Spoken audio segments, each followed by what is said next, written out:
This is P6 for Government Policies, and I'm Neville. Jade Skews. Jacob Coates. Right. Our policy today is on shortening the time that women can get an abortion from. There's lots of things that happen to create a policy, and Jade's going to talk about the first one. Having a cabinet meeting. This was with the Home Secretary and the head of the MOD, and they have a big discussion and see whether it's good policy and how to make it better, and do reports and research on it.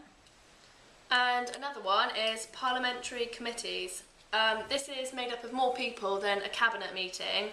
There'll be the MPs, there'll be different party members and potentially Lords as well, and they will just further discuss the idea, and then it could be sent on to parliamentary subcommittees who will obviously then further discuss the idea of the law also.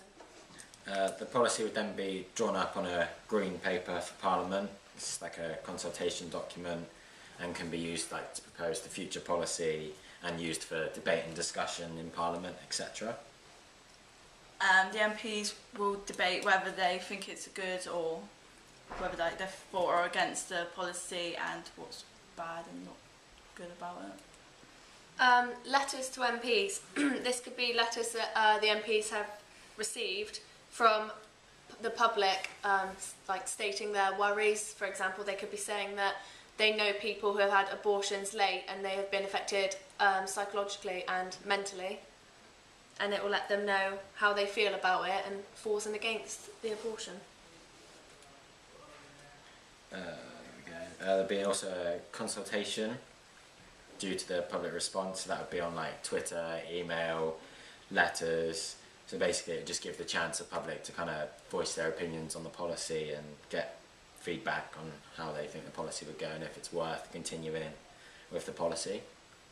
And they'll have public meetings, so they talk to everyone, like a wider range of people, not just that's local. So they talk to everyone about the policy and what they think about the policy and what's good and what's bad, and how it can be changed and what their views are on it. Inquiries. This would be finding out if abortions have affected women, like psychologically, mentally, or if late abortion is better.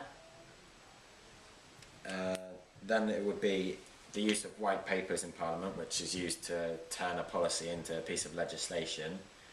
And if at this point it was decided that the policy was not going to be turned into a piece of legislation, it would be put away and possibly used later on in a different kind of part of the year, or if it was going to be turned into law, there's a different process used to create that piece of legislation. Drafts of the law will be seeing whether it needs to be changed, and they take the document to Parliament and then they'll discuss it and see what bits are good about it and what needs to be changed and how they can improve it. Drafts of the statute, that is, and then laying before the Parliament.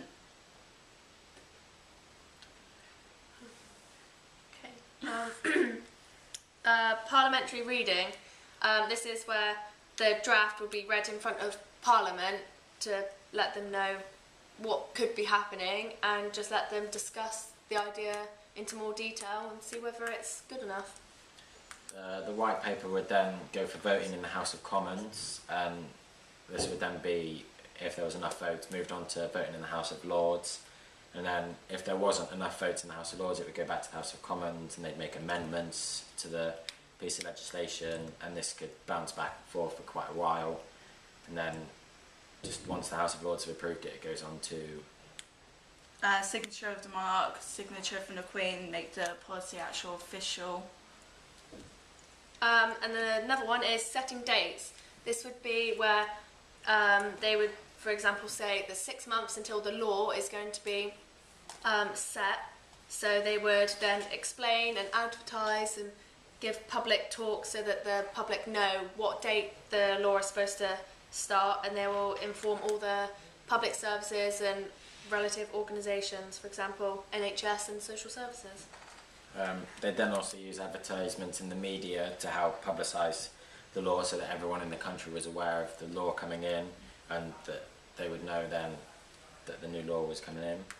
And then also it would go on to the financing of charities and organisations to assist the implementation of the policy. So if there was any women's charities or like dealing with loss of child charities and things like that, they'd be informed, and so they could be prepared to help out for any women that need it.